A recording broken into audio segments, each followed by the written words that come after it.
Om Namo Bhagavate Vasudevaya.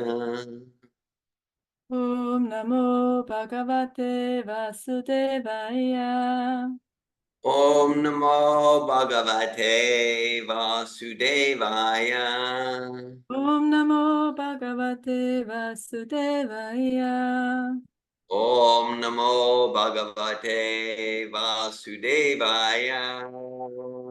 Om Namo Bhagavate Vasudevaya. Hare Krishna. I'm glad to be with you here. Online there's Allison, Anandini, George, and Hari Gopal. So we're studying Bhagavad Gita as it is. It's April 28th, 2024. The title of our program is A Farce of Fate, Peace in the Middle East, and Near East, Far East, and the Balkans, and the West, and the North, and the South. Okay. So let's see where we go with that. Hare Krishna. So we're studying Bhagavad Gita, Chapter 2, entitled Contents of the Gita Summarized, Text 17. Chapter 2, Text 17. All right, we'll start with the Sanskrit words responsively. Avinashi, Avinashi, two, Tad, Bidhi, Yena, Sarvam,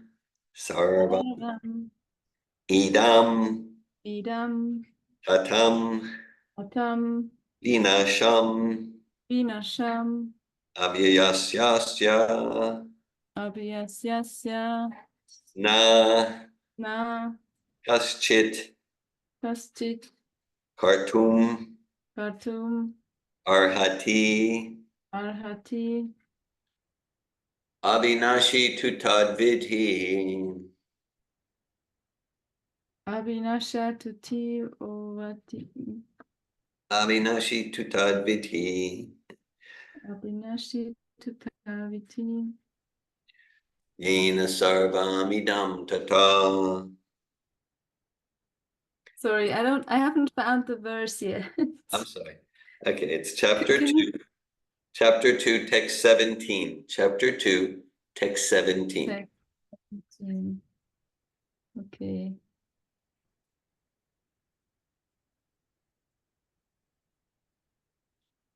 Ready. Avinasitu tatvidi. Yena sarvamidam tatam. Yena sarvam idam tatam. Vinasham aviyasyasya. Vinasham aviyasyasya. Nakaschit kartumarhati. Akaschit kartum arhati. Avinasi tutad vidhi. Avinasitu tatvidi. Yena sarvamidam tatam. Yena sarvam idam tatam. Vinasham aviyasyasya. Asham aviyasyasya. Nakaschit kartum arhati. Akaschit kartum arhati. Avinasi tutad vidhi. Avinasitu tatvidi. Yena sarvamidam tatam. Yena sarvam idam tatam. Vinasham aviyasyasya. Asham avyayasyasya. Nakaschit kartum arhati. Akaschit kartum arhati. Avinasitu tatvidi. Avinasi tutad vidhi. Yena sarvamidam tatam. Yena sarvamidam tatam. Asham avyayasyasya. Vinasham aviyasyasya. Akaschit kartum arhati. Nakaschit kartum arhati. Avinasi tutadvidi. Avinasi tutad vidhi. Yena sarvamidam tatam. Yena sarvamidam tatam. Vinasam avya yasyasya. Vina shamavyayasyasya. Nakashit kartum arhati. Nakaschit kartumarhati. Would anyone else like to chant the verse? Avinashi tu tadvidhi, Avinasi tutadvidhi. yena sarvam idam tatam, Yena sarvamidam tatam. vinasham avyayasya, Vinasham avyayasyasya. na kaschit kartumarhati. Nakaschit kartumarhati. Okay. Avinashi. Avinashi. Avinashi. Imperishable. Imperishable. 2. 2. But. But. Tat. That. That. That. Vidhi. Viti. Know it. Know it. Yena. Yena. By whom? By whom? Sarvam. Sarvam. All of the body. All of the body. Idam. Idam. This. This. Tatam. Tatam. Widespread. Widespread. Vinasham. Vinasham. Destruction. Destruction. Avyayasya. Avyayasya. Of the imperishable. Of the imperishable. Asya. Asya. Of it. Of it. Nakaschit. Nakaschit. No one. No one. Khartoum. Kartum. To do. To do. Arhati. Arhati. Able. Able. Okay. So the translation, Hare Krishna Ramachandra Prabhu. No, that which pervades the entire body is indestructible. No one is able to destroy the imperishable soul. Purport by His Divine Grace A.C. Bhaktivedanta Swami Prabhupada. This verse more clearly explains the real nature of the soul, which is spread all over the body. Anyone can understand what is spread all over the body. It is consciousness. Everyone is conscious of the pains and pleasures of the body in part or as a whole. This spreading of consciousness is limited within one's own body. The pains and pleasures of one body are unknown to another. Therefore, each and every body is the embodiment of an individual soul, and the symptom of the soul's presence is perceived as individual consciousness. This soul is described as 1/10,000th part of the upper portion of the hair point in size. The Svetasvatara Upanishad confirms this. Balagra Shatabhagasya Shatadakalpitasya cha Bhago Jiva Savigyeya Satsanant Yaya Kalpate. Quote, when the upper point of a hair is divided into 100 parts, and again, each of such parts is further divided into 100 parts, each such part is the measurement of the dimension of the spirit soul. That's from the Shvetashvatara Upanishad 5.9. Similarly, in the Bhagavatam, the same version is stated. Keshagra Satabhagasya Satamsha Sadvishatmaka Jiva Sukshma Svarupoyam Sankyatita Hichitkana. There are innumerable particles of spiritual atoms which are measured as 1/10,000th of the upper portion of the hair. Prabhupada continues. Therefore, the individual particle of spirit soul is a spiritual atom smaller than the material atoms, and such atoms are innumerable. This very small spiritual spark is the basic principle of the material body, and the influence of such a spiritual spark is spread all over the body, as the influence of the active principle of some medicine spreads throughout the body. This current of the spirit soul is felt all over the body as consciousness, And that is the proof of the presence of the soul. Any layman can understand that the material body minus consciousness is a dead body, and this consciousness cannot be revived in the body by any means of material administration. Therefore, consciousness is not due to any amount of material combination, but to the spirit soul. In the Mundaka Upanishad, the measurement of the atomic spirit soul is further explained. This is from Mundaka Upanishad 3.1.9. Eshonaratma Chetasavidit Avyo Yasmin Pranapanchada Samvivesha Pranayishchitam Sarvamotam Prajanam Yasmin Vishuddhe Vibhavat Yesha Atma. The soul is atomic in size and can be perceived by perfect intelligence.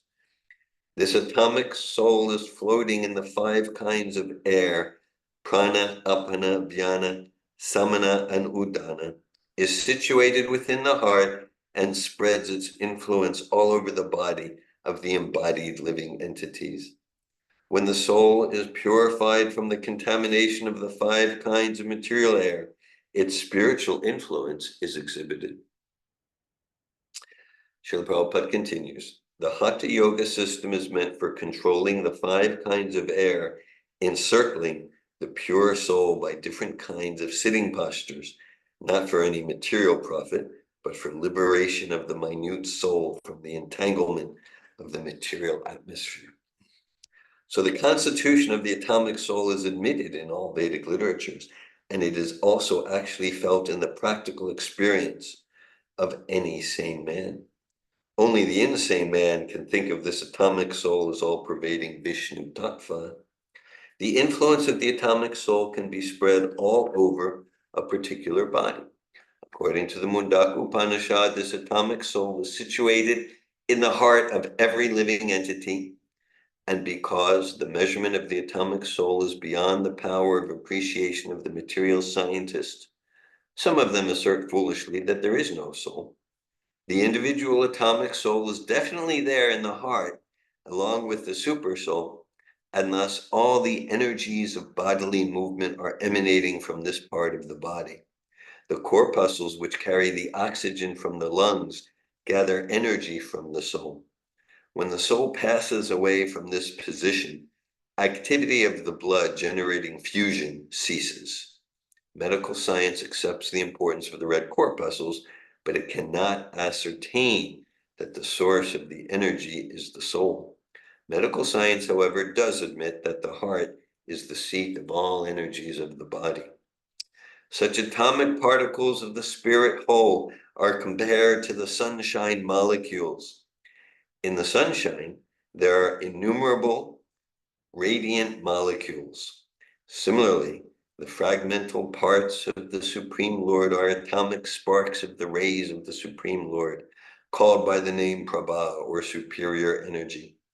Neither Vedic knowledge nor modern science denies the existence of the spirit, soul, and the body, and the science of the soul is explicitly described in the Bhagavad Gita by the personality of Godhead himself. Om Anganatimmirandasya Gyananjana Shalakaya Chakshurunmilitam Yena Tasmai Shri Gurave Namaha Shri Chaitanya Manobishtam Stapitam Yena Bhutale Svayamrupa Kadamayam Dadati Svapadantikam Vandeham Shri Guru Shri Utapadakamalam Shri Guru and Vaishnavamscha Shri Rupam Sagrajatam Sahaganaraganatam Vitam Tam Sajivam Sadvaitam Savadutam Parijana Sahitan Krishna Chaitanya Devam Shri Radha Krishna Padan Saganalalita Shri Vishakan Vitamscha Hey Krishna Karuna Sindhu Dinabandhu Jagatpate Gopisha Gopika Kanta Radhakanta Namostute Tapta Kanchana Gorange Radhe Vrindavaneshware Vrishabhanu Sute Devi Pranamami Hari Priye Vanchakalpa Tuyubhyascha Kripa Sindhubhyeva Cha Patitanan Pavanebhyo Vaishnavebhyo Namo Namaha. Jai Shri Krishna Chaitanya Prabhu Nityananda Shri Advaita Gadadara Shri Vasari Gaura Bhakta Vrinda. Hare Krishna Krishna Krishna Hare Hare, Hare Rama Rama Rama Hare Hare. Nama Om Vishnu Padaya Krishna Prastaya Bhutale Srimate Bhakti Vedanta Swami Niti Namine Namaste Saraswati Deve Gauravani Pacharine Nirvishesha Shunyavadi Paschatya Desha Tarine. Bhagavad Gita as it is, chapter 2, text 17. Avinashi tutadviti yena sarvamidam tatam dinashamaviyasya nakashtit kartum arhati. No, that which pervades the entire body cannot be destroyed. No, that which pervades the entire body is indestructible. No one is able to destroy the imperishable soul. Hare Krishna. Yes, so so the title is A Farce of Fate, Peace in the Middle East. Okay, so, well, so the title comes from, some of you are familiar maybe with an article I wrote, I published in the Back to Godhead magazine, something like 1989, I think 1989, so that's a while ago now, 35 years ago. The article's entitled A Farce of Fate. The article is entitled A Farce of Fate, and so the context of the article.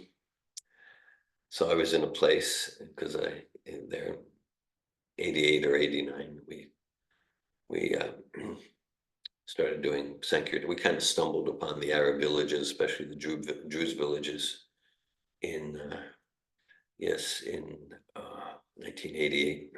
We stumbled upon, we didn't like deliberately, let's go to the Druze. That's a whole story, but anyhow. So I was in a village dressed in full devotional attire, dhoti, kurta, tilak, shaved head, and sikha. And the village is called Saknin. Some of you have been to Saknin, perhaps, or you know where it is. North of Israel. In Israel, in the north part. Saknin. So it's an Arab Muslim village, like Muslim, pretty fundamentalist. So it's not Druze, not Arab Christian. It's Arab Muslim. And I had my book cart. And I go in, it was a dentist office in the Muslim village. And I mean, ultimately, eventually, so I was in the waiting room. And then after a few minutes, I got in to see the dentist, and he purchased Bhagavad Gita as it is in Arabic. He purchased some of our books in Hebrew, I think. Krishna book, Nectar of Devotion, first canto, very congenial, very nice. And so in the waiting room there was a calendar. There was a calendar, turned to the month that it was. And like there's picture calendars, people like pictures of cars, or devotees have picture calendars with pastimes of Krishna and Mother Yashoda, like that. So then on the so the picture on the calendar that was shown, there was there was a Palestinian boy, I'll estimate maybe 12, 13 years old, and his hand was holding a rock, and like he's about to pitch a baseball, something. And then that was the close up, and then a little bit in the distance, maybe just a few yards away, 10 yards away, 20 yards away, like a little bit in fuzzy focus. There's an Israeli soldier, kind of with his back turned, with like the gun and the helmet. So the Palestinian boy is about to throw a rock. So that was the picture in the dentist office. I'm here with Ramachandra, so he's familiar with these scenarios. This is just when the first Intifada started, right? Yes. In 83 in the first? Yeah.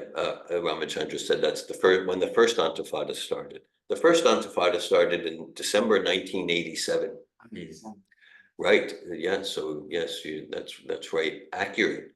So 87, not 80, so 87, so I was in there in 88 or 89, so it was just when it had just started.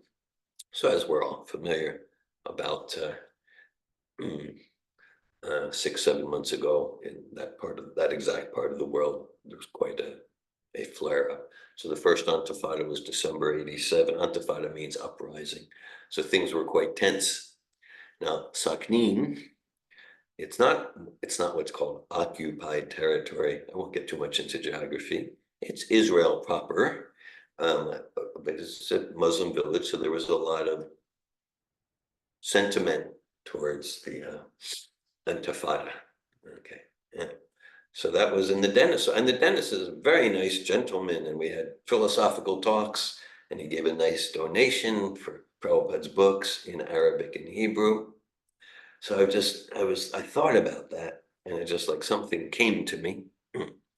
Something came to me, and so when I got back to the Sankirtan house in Vadi Nisnas in Haifa, I got back to the side Vadi Nisnas. It's like in the middle section of Haifa, and kind of where Ramachandra grew up, that sort of area. So I just like I handwrite. What to speak of a computer, laptop or desktop, I didn't even have access to a typewriter. So I got a pen and paper and I wrote, and an article came to me, and I put it in an envelope, like an envelope. It's like this thing, envelope, you put a stamp on it, and I addressed it to Back to Godhead. The editor was and still is Nagaraj Prabhu. So that's steady service. He was the editor then, and he's still the editor. Okay, he lives in Alachua here. He and I, not in recent years, but we served on the board of directors together of New Raman Reddy. So I wrote to someone named Nagaraj Das Prabhu, and I had a slightly different title, but so he said, so we had some exchange. Actually, in '89, I visited Philadelphia, which is where Back to Godhead was located, and now it's located, since the early 90s, it's located in Alachua. So the article is called A Farce of Fate, and the basic storyline, because that's what came to me. I said, okay, so let's say like throwing the rock, and maybe the Israeli soldier turns, or maybe one of the friends of the Israeli soldier turns, and maybe they shoot the Palestinian youth. Okay, so all based on Bhagavad Gita in the 8th chapter. Yom yom vapi smaran bhavam tyajatyante kalebram tam tam eviti konteya sadatad bhava bhavita, which describes that whatever consciousness we're absorbed in, bhava means an absorption, not just a superfluous cognitive memory. Whatever consciousness we're absorbed in at the time of the soul leaving the body, that state we will attain. I like that. Like if, simplistic examples, if we're just absorbed, like we live a life like a pig, okay, just eating any slop and, like that. No, just sex here and there, yeah, like that. All right, so we've kind of sent a message to the universe. I don't need a human body for that. And so the spirit soul, encased by the subtle body, which is all in pig consciousness, will enter into the womb of a female pig. And we'll get a body that's suitable for the sort of life we led in the human form. So we could have demigod consciousness and get a body of a demigod, or we could have a tree consciousness. So and I think everyone here is familiar with that basic philosophy, transmigration. All right. So let's say the Palestinian youth he's absorbed in Israeli Jew. That's where he's absorbed. Let's say when he leaves his body, Israeli Jew. He's just completely meditating. All right. So we might imagine this is how the article, it was a short article, but you might imagine, all right. So then the subtle body maybe enters, in the subtle body encasing the soul, enters into the, as in enters into the womb of a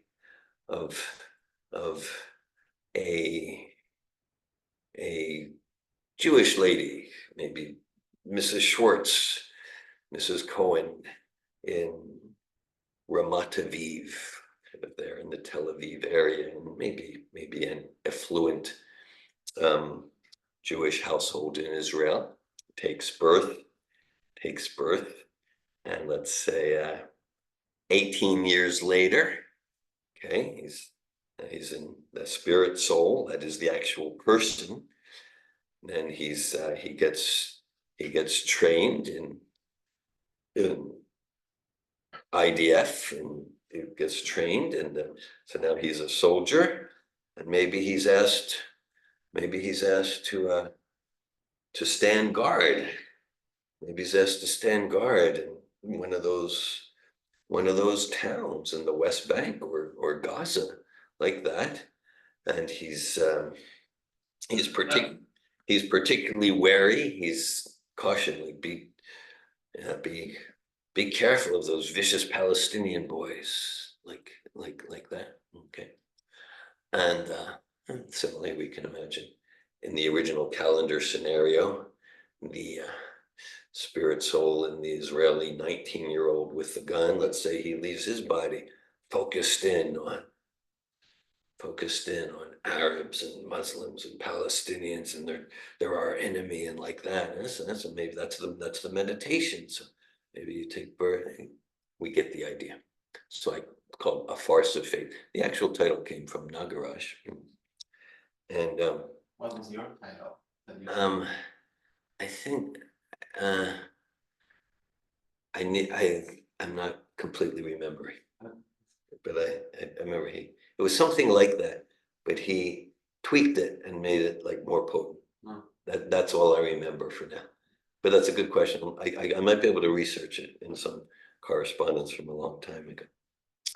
So okay, yeah. So then so that's it. Then okay. So that gets to the identity.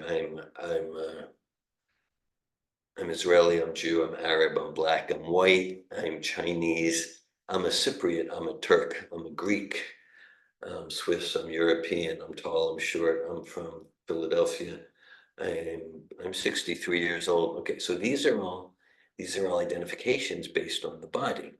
And as this verse describes, or this verse, Prabhupada quotes this verse a lot, gives classes on it. Four verses before, Dihinosmin Yatadehe Komaram Yoganam Jara, Tatadehantara Praptir Jiras Tatranamuyati. Okay, very scientific, just like this verse, very scientific. Even in our research, back in the 90s, we started researching on the effects of the Mahamantra on stress, depression, and the three gunas. That was the name of our dissertation. And then in more recent years, starting in 2015, a team led by Dr. Gopal Damirla, also known as Govinda, is researching the effects of chanting Hare Krishna Mahamantra on heart health, HRV, heart rate variability, and other indicators of heart wellness. One article was published in the Medical Journal in 2017. We're about to come out with another article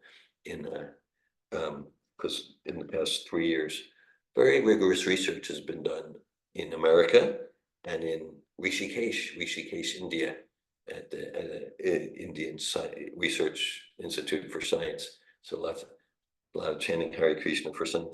Anyhow, of course, though, I kind of contribute with some ideas about research design and some of the writing and this and that.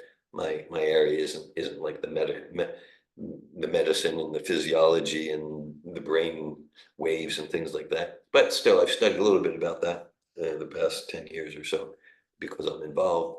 So actually what modern medical science is finding is that the heart is even more of a brain than the brain. Now that they can study more subtly, there's all these, like, I don't know the details, but there's through the vagus nerve, some subtle nerve endings, and like, because there was, oh, the brain's the center, that's Western side, but now more they're realizing, like, yes, the heart's actually directing everything. So just one amongst many areas where modern science is coming towards the Vedic conclusion. So the body changes, but there's some constant identity that I call David Wolf or Dhira Govinda Das. Okay, right? And so it means so we're not the body. This is the ABCs of spiritual life. So that's why, like, okay, we're talking about peace in the Middle East, or peace on earth, or like that, peace. Okay. So of course it starts with peace in ourselves, but like, so like the idea of, even though I'm an Arab and you're a Jew, we can still live in harmony. Even though you're a woman and I'm a man, even though you're black and I'm white, you're Chinese and I'm Russian and this one's American, we can still live in harmony. No, we can't. That will never work. It will always fail. You don't need to believe me. You can just look at the world. Okay. And let's look at it from the scientific viewpoint of Bhagavad Gita. So that won't, even though you're this and you're that, yes, even though, yeah, you're Spanish and you're Muslim, still we can, no, it won't work. Because we're starting with the wrong numbers. We're starting with the wrong numbers. And so just like if we have a mathematical equation, even if we know the steps, and we know the steps and multiply this and then divide that, but if we start with the wrong numbers, it's not going to come out. So we're starting with the illusion that I'm the car. We're starting with the illusion that I'm the car. And that, and just like this is, you know, it's just like if I'm driving a Toyota and I think I'm Japanese, and then I'm driving a Volkswagen, I think I'm German, and I'm driving a Renault, I think I'm French. All right, then I'm not going to take care of the self. I'm not going to be peaceful. Maybe I'll take care of the car, right? As we know, like if we hear there's a car crash, do we immediately ask, oh, did the car go to the junkyard? What about the insurance money? No, we ask, oh, was anyone injured? Did anyone get killed? Because we know the car has some value, but the driver of the car is much more important. Maybe after we hear there was no injuries, there was no car crash, there was no injuries, there was no deaths, then we'll ask, oh, could you fix the car and this and that? So similar, so this is a car, right? And so that atomic unit of sentience that inhabits the body, that's the driver of the car. And so to the extent that we're in illusion, we're starting with the wrong numbers and we're thinking we're the car, then the equation won't come out. It won't come out as peace and harmony and living together in synergy and cooperation. It's not going to work. Not going to work. Maybe in some superfluous temporary way, but we can see. We can see, despite all efforts, and Prabhupada often mentions back in the 60s and 70s, the United Nations. He said, well, because he was there in New York, and he would say, every time he walks by, there's more flags, it means less unity. And we can think, oh, well, okay, but there's less and less war in the world. No, there's not. No. The number of wars, like there's more and more fear. Like that. Bayam dvitiya biniveshatasya. That's Bhagavatam. The root cause of all fear is misidentification of the spirit self with the temporary body. Root cause of all insecurity, anxiety, fear. Okay. And so if I'm fearful, anxiety, not peaceful in myself, but I'll create peace in the world. No, it's not going to work. Things go from subtle to external. Things go from be, do, have. Things go, that's a spiritual principle. Things go from subtle to external. Even we talked about transmigration of the soul, right? So according to the subtle consciousness, we're going to get an external body. I get this particular body, born about 63 years ago in Philadelphia, Pennsylvania, because I had subtle consciousness. The consciousness led to this body. That's true for every living entity. So if I'm not peaceful inside, and I won't be peaceful to whatever extent I'm misidentifying the eternal spirit self, the irreducible quantum consciousness that's actually me, with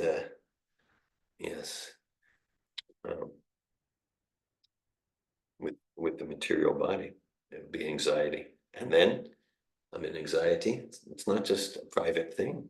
No, I'm going to give that anxiety to others. I'm going to give that illusion. I'm going to give that frantic mess. I'm going to give it to others, even if I protest for peace or whatever. If I'm at war inside, I'm going to create that war in my relationships, in my community, like that.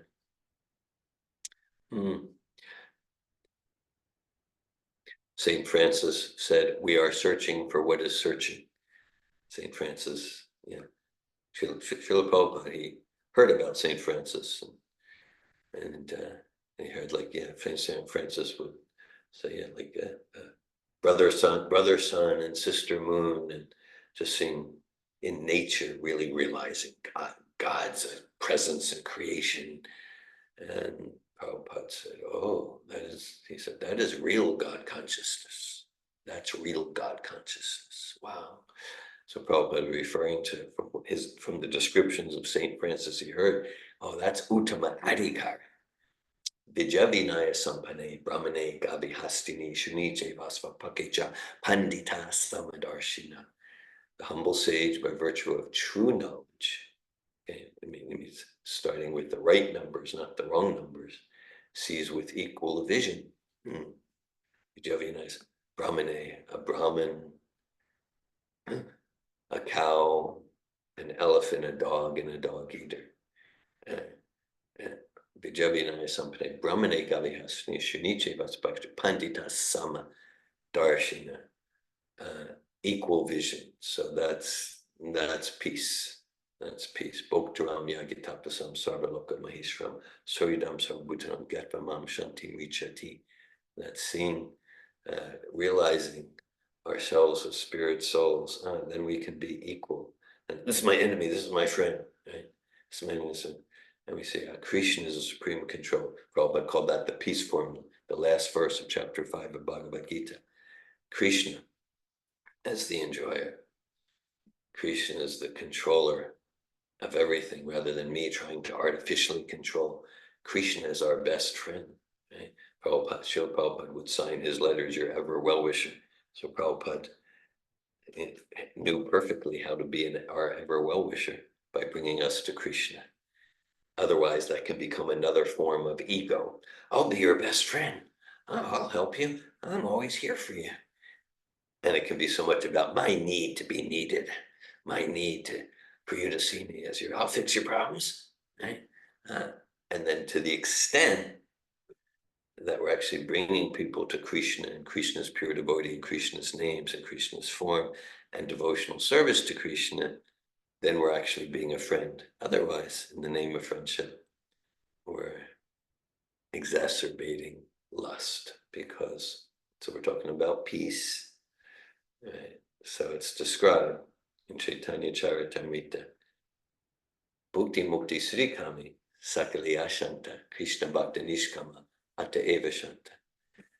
That as long as we have any desires, whether it's a desire for mystic power or a desire to be materially comfortable or to relieve material pain, and then we won't be peaceful. Sakali Ashanta. Peace is Shanti, Ashanta. We won't be peaceful.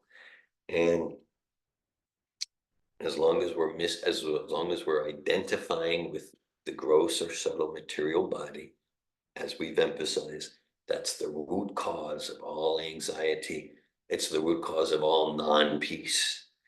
And then the body, the whole bodily contraption is just got like one desire after another. No. 100 desires, 200 desires. You must fulfill me. It's not even I want this. Jayato Vishan Pumsan Sangaste Shubhijayate Sangat Sanjayate Kamat Kvodo Bijayate. While contemplating the objects of the senses, one develops attachment. From attachment comes lust, from lust comes anger. No peace in that cycle. So lust means I don't want this. I need it.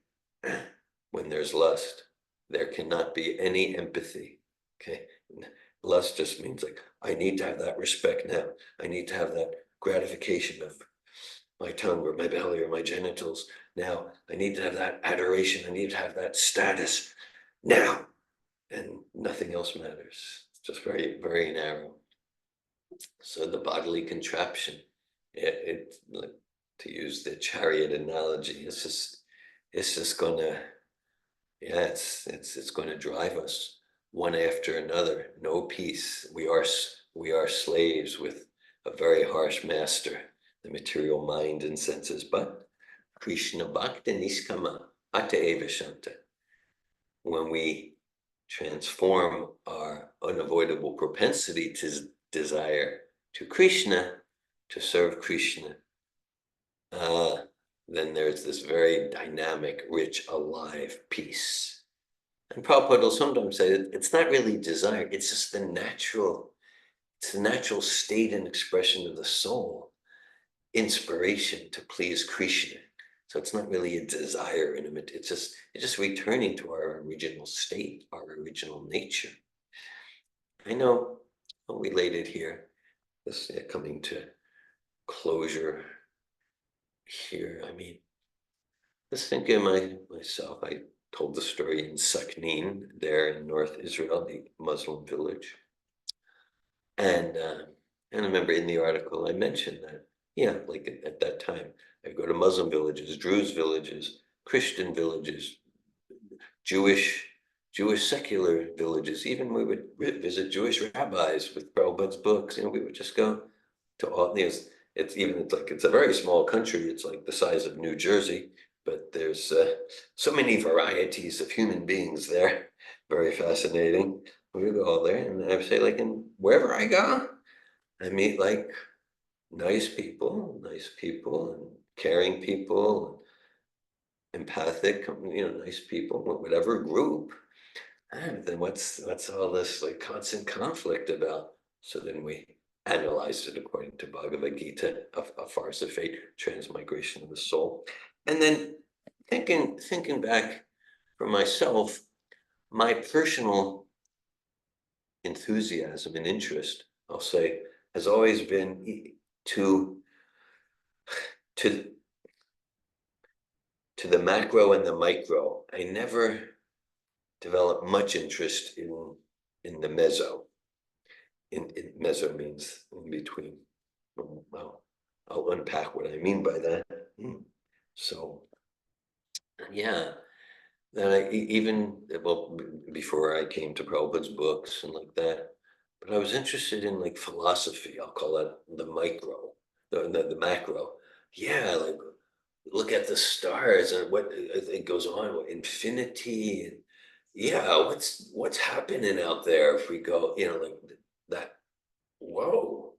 And I was interested even from, I don't know if I was thinking much about anything profound as a child, maybe to some extent. I had, like, when I was 5 years old, I had an 8-year-old, a 12-year-old sister who died in a car crash.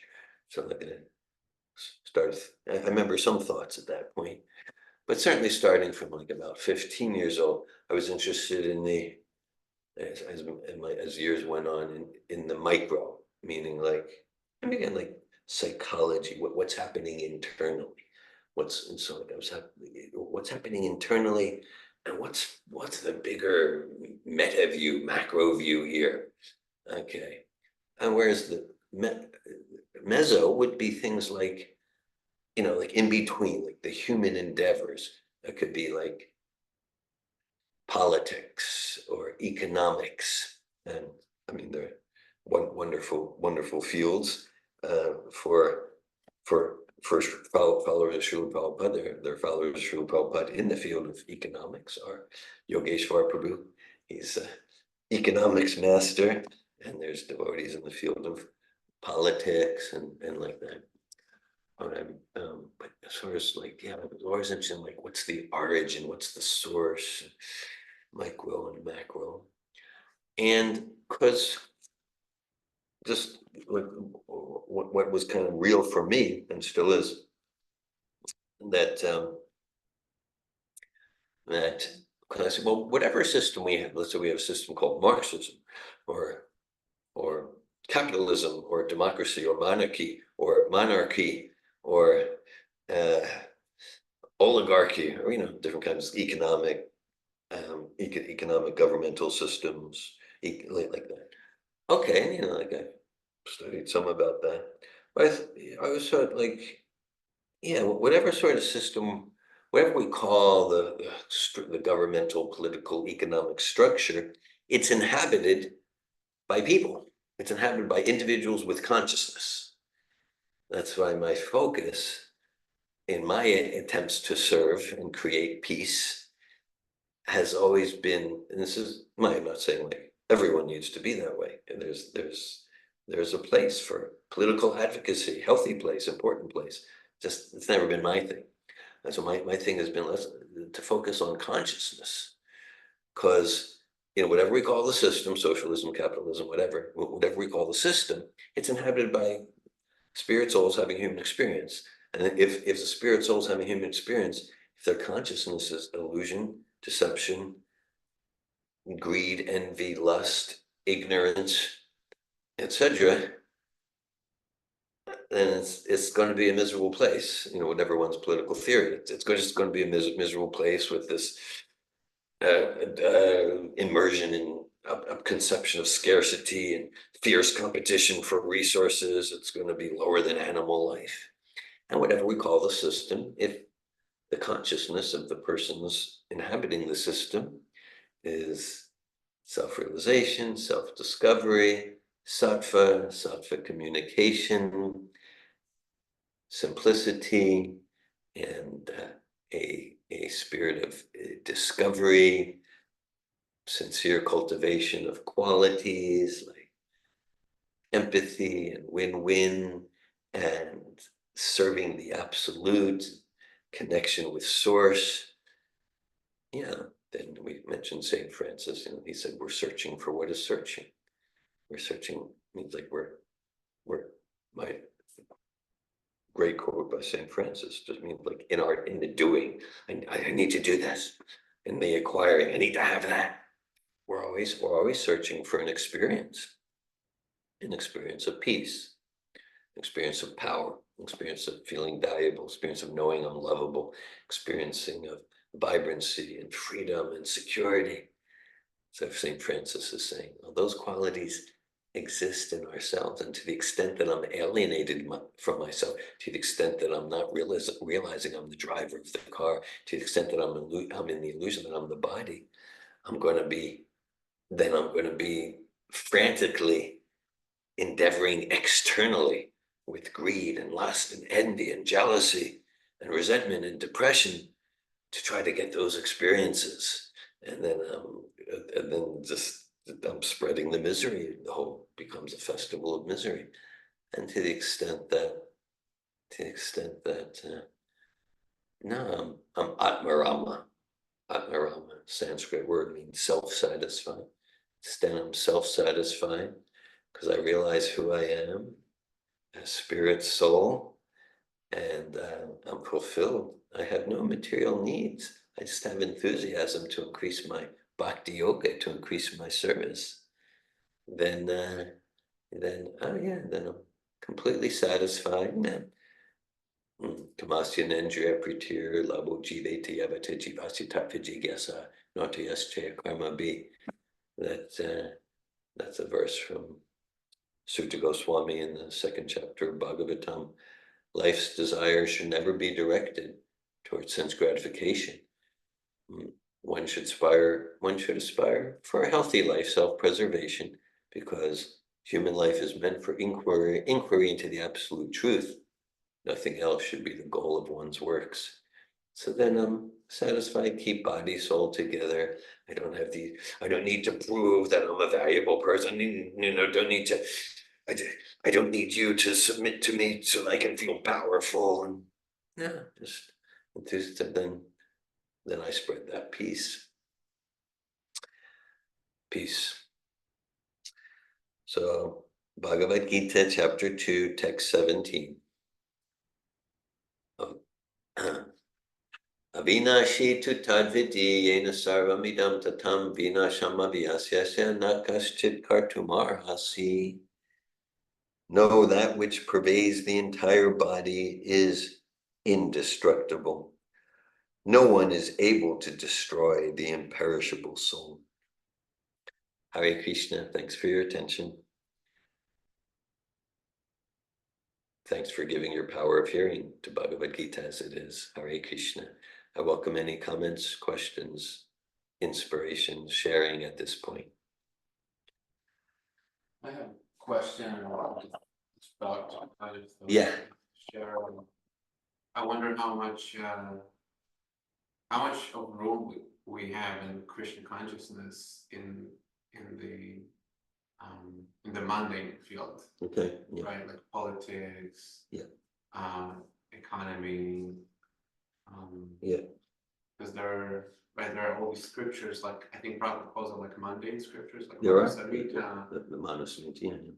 and like in the discussion about the plot in the Middle East, however Yeah. Krishna willing is going to unfold. There's so many levels, like you can So speak many about levels, with yeah. people there, and you can bring up the transcendental Yeah. level, which I guess was really like helpful, right, at the dentist's office. Yeah. And that the class, my attempt was pretty much the transcendental philosophical level. Right. Yeah, that's where I went, but there are so many dimensions we could approach it from. Yeah. Right. And then there's the whole like the mundane level, who is right, who is wrong. Yeah. So how much room we really have to play on the mundane, on the mundane level? Because I feel like from my experience, a lot of time, like either in Israel or other places in the Yeah. world, not a lot of people like can resonate or relate. Like they need that Yeah. sort of like spice or passion, Yeah. right? Because that the ultimate sattvic level is like the transcendental Yeah. thought, right? Yeah. How we all unfold as spirit souls and how much really of the, I guess somewhere in between the crude passion and Yeah. goodness. Yeah. That I feel like needs to prevail in order for people to access the more transcendental. Yeah. Yeah. Thank you, Ramachandra. I appreciate your comment. There's comments and questions in your sharing. Thanks very much. Well, I guess my brief response, and I'll expand on it a bit, is you said, how much room is there? My brief response, there's lots of room. Lots. That Srila Prabhupada and all the Vaishnavacharyas, Lord Chaitanya, they want their followers to be not just participating, but to be leaders in practically every field of human endeavor. Maybe some exceptions like being a butcher and leading a slaughterhouse or something like that. Even that we can conceive, okay, someone could go there and make it more Vedic, like, kill a goat once a month or something like that. But every field. Okay, let's look at Arjuna and the Pandavas. They were in politics. Okay, so Krishna consciousness, it's world embracing, it's not world rejecting. So it's participating. Now, when we participate, that requires strong transcendental consciousness, strong sadhana, to go into the world, whether it's the field of medicine or the field of psychology, leadership, field of agriculture, business, construction. Yeah, right. I mean, there's definitely a place for, let's call it temple ashram life, for, like I'm living in a temple and like that. And again, Prabhupada wants his followers to be leaders in practically every field. And that requires intelligence, how to like meet people where they're at and bring them towards sattva, bring them towards transcendence. I know actually for decades now, let's say in fields such as psychology, social work, personal growth trainings, counselor training, coach training, fields like that, through like Sophotope projects, things like that. That's kind of like what we're endeavoring to do. Because in those fields, there's all sorts of mundane discussions. Like this theory and that theory. And we're endeavoring to go in there. We're endeavoring to that's material. No, it's all Krishna's energy. And so it requires cultivating Krishna consciousness to like get realization, how to relate to and utilize Krishna's energy, whether in communication training or in politics or in medicine or in accounting, how to relate to Krishna's energy in such a way where we're truly supporting ourselves and others to realize self-realization, realize God consciousness, move towards sattva. And to the extent that we're not strong there, then we can go in, I'll go into this field and that field, and I'll share bhakti. But then if we're not strong and clear in our spiritual intelligence, then we go in and we just get overwhelmed by the tidal waves of Maya in that field.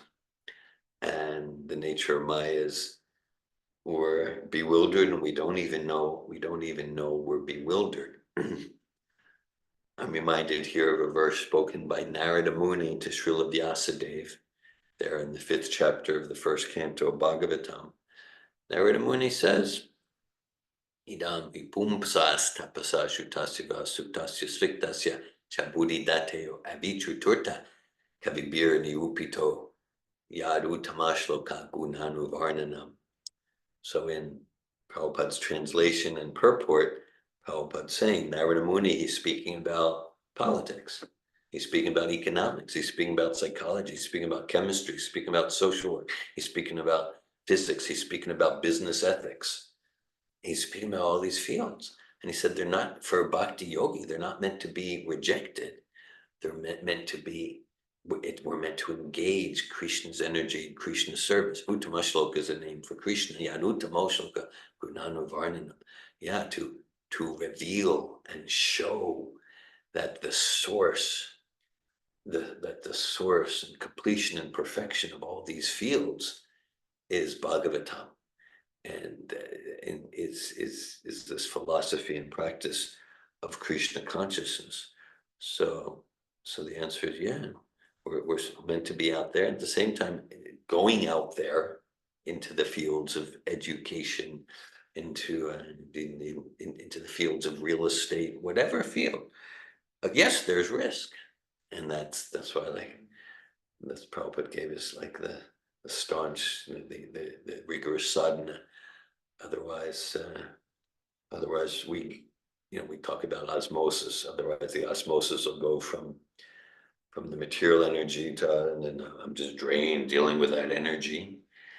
And as opposed to the osmosis going the other way. Oh, I'm giving sattvic consciousness. I'm giving transcendental consciousness.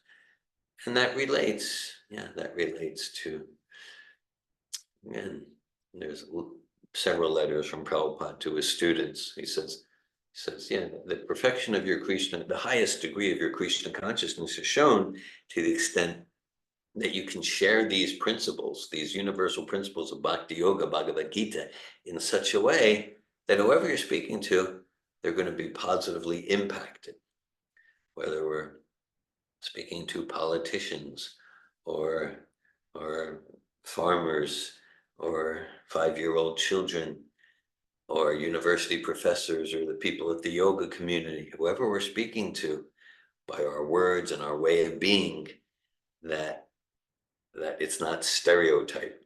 Prabhupada emphasizes Krishna consciousness. It's never stereotype, never hackney, never stagnant, never boring. We get super soul realization, how to share these principles in a way so that people are met where they're at and they get it and the soul grows. How's that sound?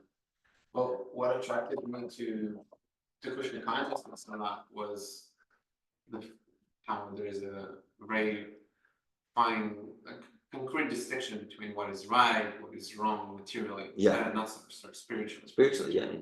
It was very, like, almost like black and white in a sense. Yeah, yeah. Like this verse. Yes.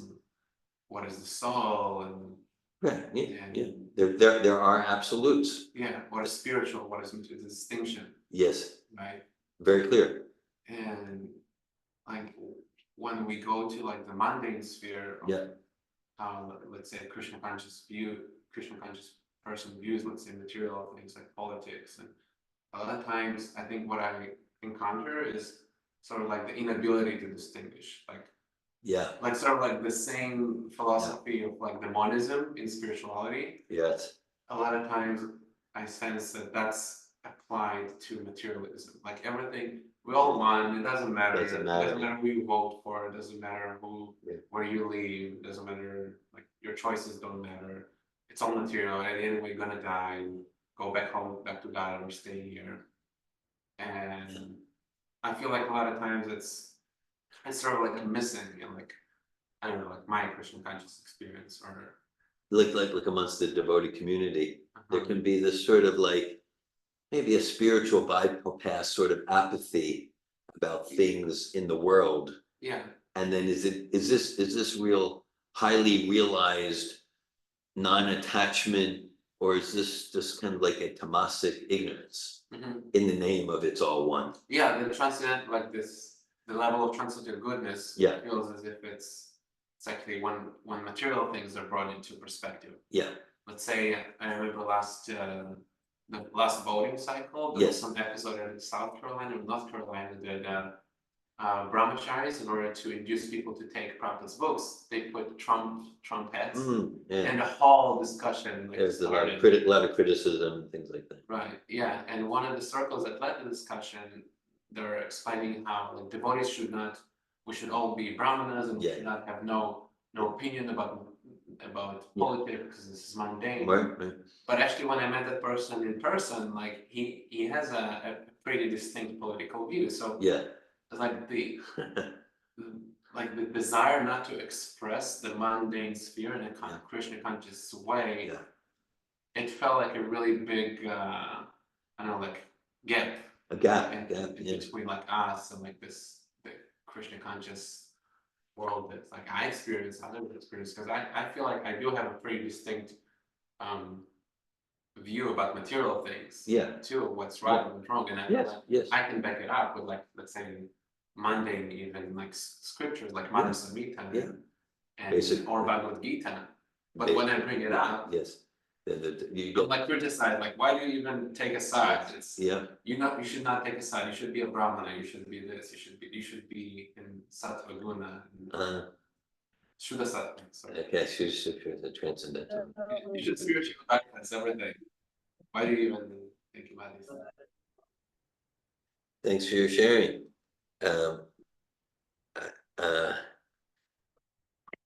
I have some things to say, but would anyone online like to comment in response to Ramachandra? Welcome, Nitya Gopal. Good to see you. It looks like your videos or your internet's not working so well there. Hare Krishna. be sure here.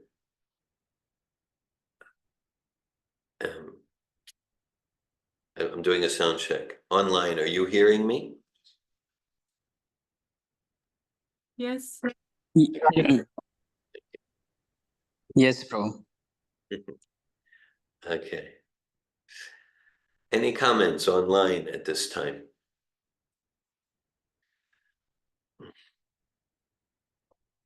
Krishna Govinda, I just wanted to share real quick that I was listening to a lecture of Prabhupada today on 5517 Srimad Bhagavatam, and he was saying how he called his movement the Krishna, like ISKCON, right? It was like International Society of Krishna Consciousness, right? Yeah.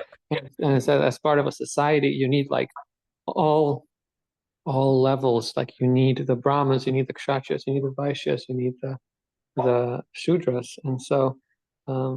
I was just, your lecture brought that reminder to myself that if everyone's just doing the same thing, that's not a society, that's a classless society, which doesn't function.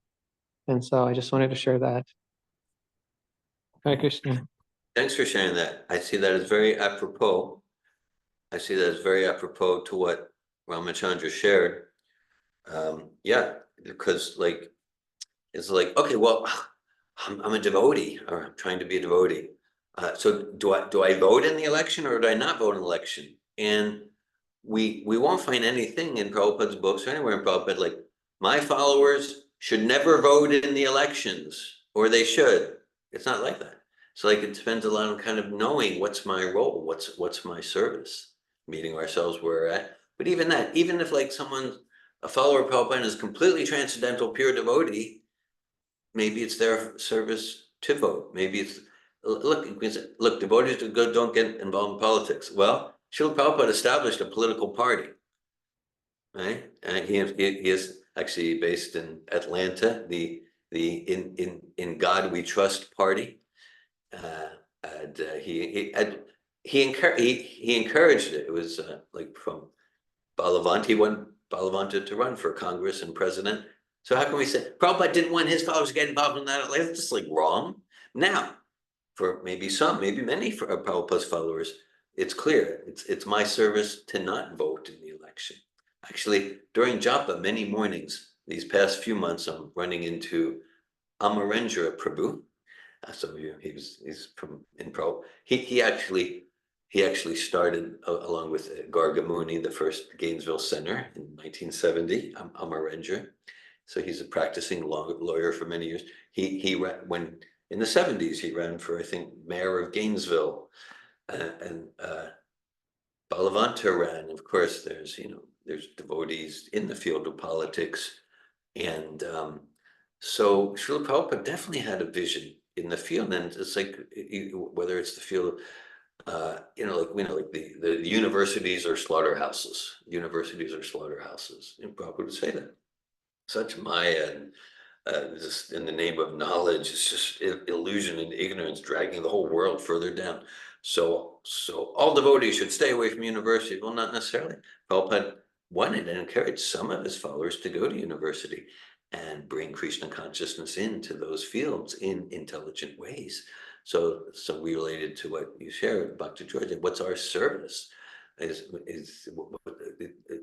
What's our service? And we can think of that in terms of Varna. We can think of that in terms of where I'm at in my phase of life. And so, yeah. Thank you, George.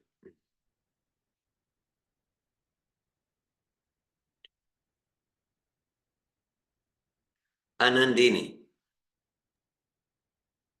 Hare Krishna. Thank you for your class and what everyone shared.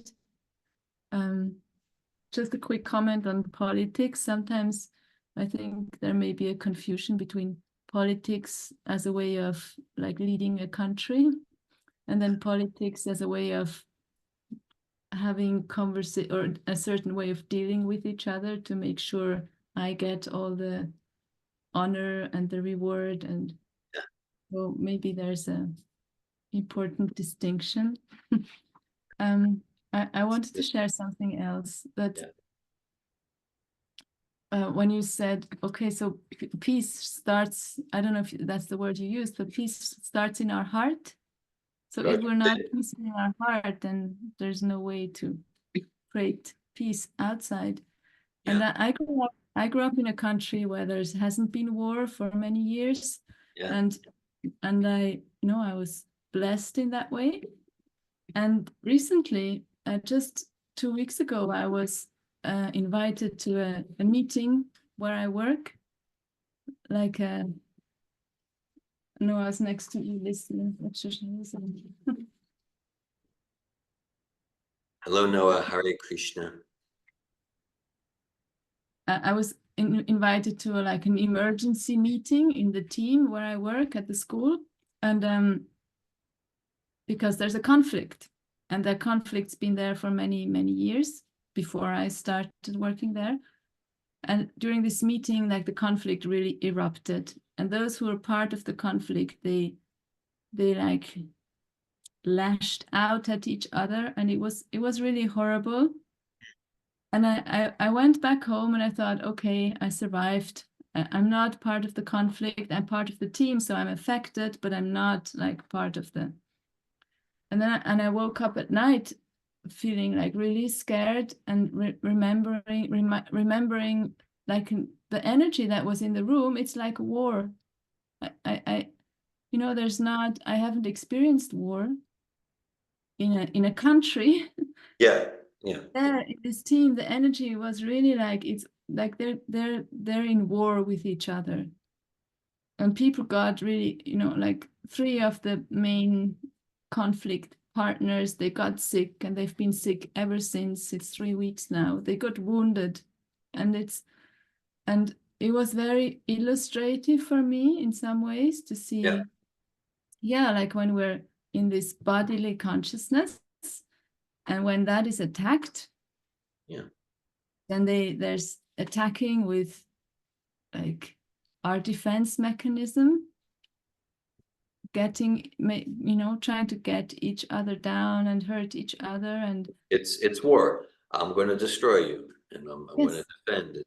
It's Yes. war, individual level within an organization. That's the energy. And I'm in the question of how can I contribute to peace in our team? Like, what is the solution? Is the solution to say, okay, I'm out of this, I'm gone, and you can continue your thing if you want? Is my and there's also this like, oh, if we see violence and we don't do anything, that's contributing to violence. So that's a question I have. How can I, like in that situation, but also in general, what can we do to contribute towards peace? Yeah, thanks for that. And so, my efforts over the course of my lifetime have tended towards focusing on individual consciousness, and what you're sharing relates to that. It relates to, as you're aware, like, some of our seminars, some of our programs, sometimes we have different processes to support people to look at what paradigm am I playing from, whether it's in a relationship or in an organization. And like then, okay, look, there's this conflict. I'm just not going to participate because I'm for peace. Maybe, but is that playing don't play, right? There's win, lose, win, lose, lose. There's don't play, there's play not to lose. There's win-win. Okay. So in the name of, I'm just such a peaceful Brahminical person, and maybe I'm stepping away, which is kind of what Arjuna wanted to do, and it's good. It's good. It is good. Show the compassionate heart. There's also some ignorance there. So yeah. So I appreciate that spirit of inquiry. Yeah. How can I best support true peace, and there can be subtle distinctions and subtle illusions, like I'll just back away. So that could be the spiritual win-win, but that could just be my lack of courage to take a stand for principle and truth and express my stand for principle and truth. Hare Krishna. Thank you. Thank you, Anandini.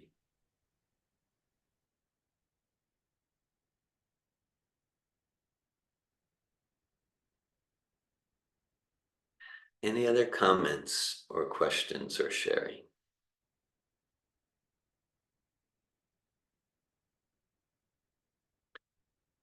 Jai Bhagavad Gita ki jai. Srila Prabhupada ki jai. Namo Om Vishnu Padaya Krishna Prastaya Bhutale Srimate Bhaktivedanta Swami Niti Namini. Namaste Saraswati Devi Gauravani Pratine Nirvishesha Srimavati Pastati Desita. Hare Krishna. Ramachandra Bu, would you like to lead a kirtan before we go to honor Prashad?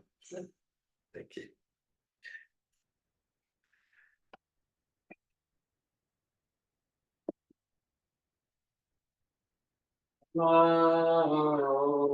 Om Vishnu Padaya Krishna Krishna Bhutale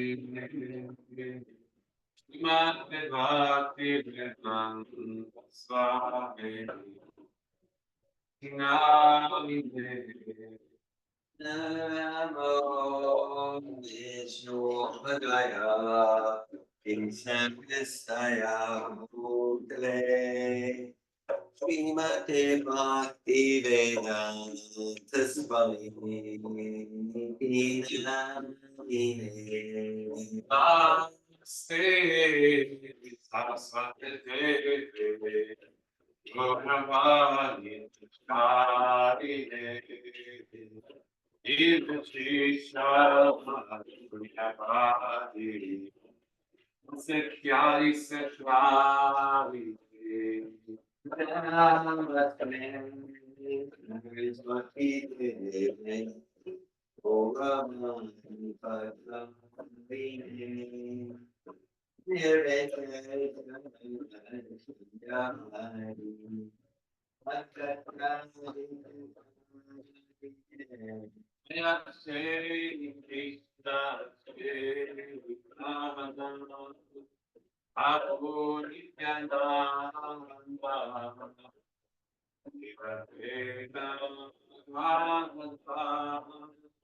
Shiva Samadhi Guru Bhakta Jaya Krishna Prabhu Nityananda Shri Advaita Gadadara Bhagavata Vrinda Shri Krishna Chaitanya Prabhu Nityananda Shri Advaita Gadadara Deva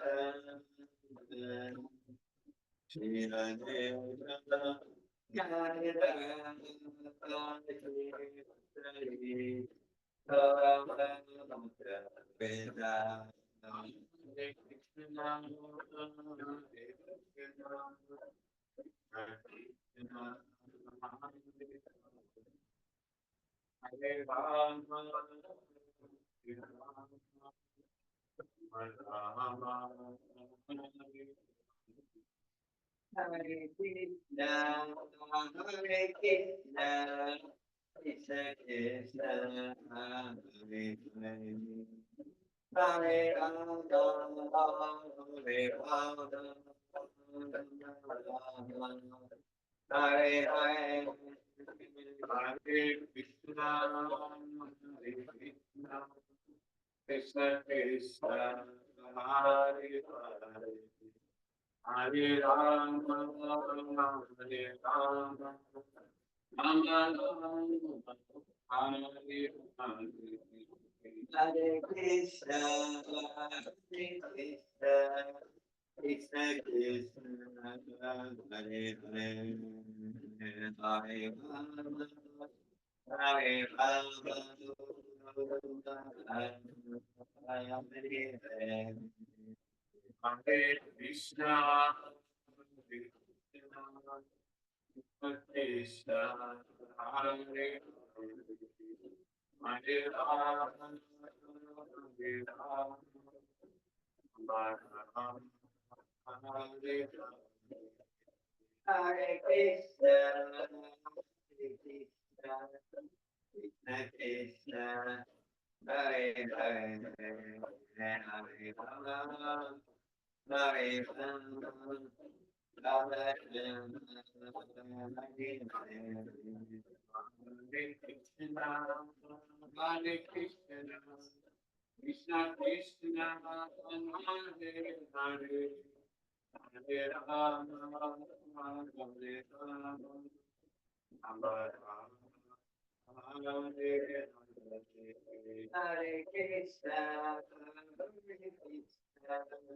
Krishna Krishna, Hare Hare, Hare Rama, Hare Rama, Rama Rama, Hare Hare, Hare Krishna, Hare Krishna, Krishna Krishna, Hare Hare, Hare Rama, Hare Rama, Rama Rama, Hare Hare, Hare Krishna, Hare Krishna, Krishna Krishna, Hare Hare, Hare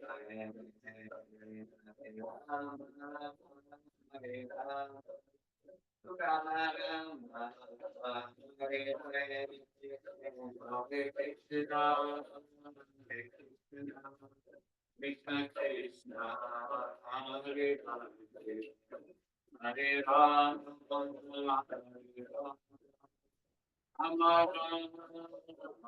Hare Rama, Hare Krishna, Hare Krishna, Krishna Krishna, Hare Hare, Hare Rama, Hare Rama, Rama Rama, Hare Hare, Hare Krishna, Hare Krishna, Krishna Krishna, Hare Hare, Hare Rama, Hare Rama, Rama Rama, Hare Hare, Hare Krishna, Hare Krishna, Krishna Krishna, Hare Hare, Hare Rama, Hare Rama, Hare Hare,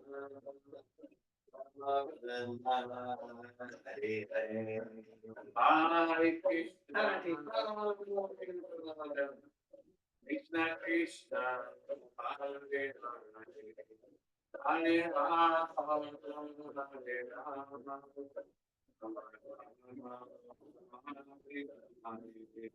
Hare Krishna, Hare Krishna,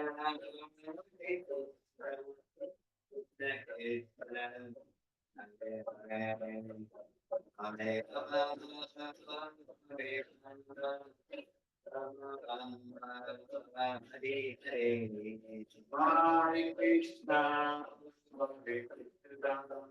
Krishna Krishna, Hare Hare, Hare Rama, Hare Rama, Rama Rama, Hare Hare, Hare Krishna, Hare Krishna, Krishna Krishna, Hare Hare, Hare Rama, Hare Rama, Rama Rama, Hare Hare, Hare Krishna, Krishna Krishna Krishna,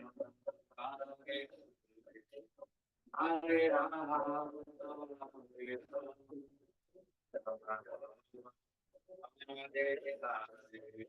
Hare Hare Krishna, Hare Krishna, Krishna Krishna, Hare Hare, Hare Rama, Hare Rama, Rama Rama, Hare Hare, Hare Krishna, Hare Krishna, Krishna Krishna Hare Hare Hare Rama Hare Rama Rama Rama Hare Hare Hare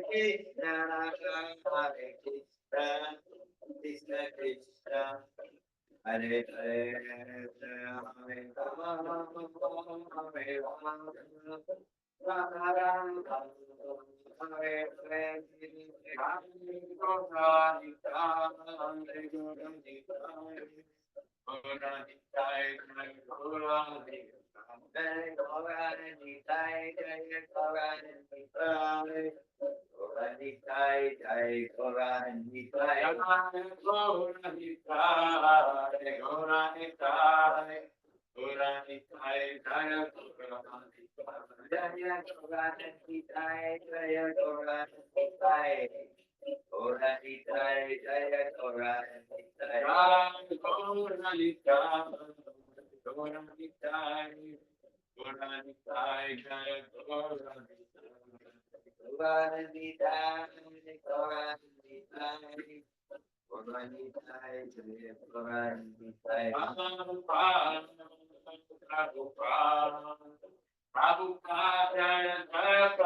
Om Vishnu Pai Paramahamsa Prabhupada Shri Srimad His Divine Grace A.C. Bhaktivedanta Swami Prabhupada Ki Jai Jai Nityalila Pravishta Om Vishnu Pai Paramahamsa Prabhupada Shri Srimad His Divine Grace Srila Bhakti Siddhanta Goswami Maharaj Ki Jai Ananta Koti Vaishnava Vrinda Ki Jai Namacharya Srila Haridas Thakur Ki Jai Prem se Gahosi Shri Krishna Chaitanya Prabhu Nityananda Shri Advaita Gadadara Shri Vasari Gaura Bhaktivinoda Ki Jai Shri Shri Radha Krishna Gopa Gopinath Shamakun Radhakun Giri Govardhan Ki Jai Shri Vrindavan Dham Ki Jai Nadi Mayapur Dham Ki Jai Gangi Munamai Ki Jai Tulasi Devi Ki Jai Brihat Murdanga Ki Jai Harinam Sankirtan Ki Jai Hare Krishna Mahamantra Ki Jai All glories to the assembled devotees.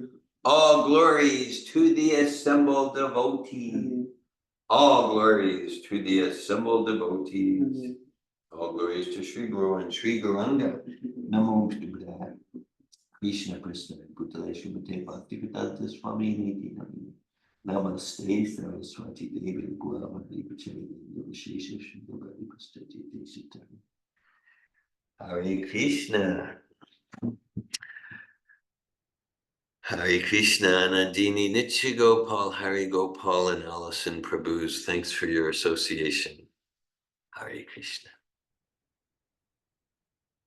Jai Ho.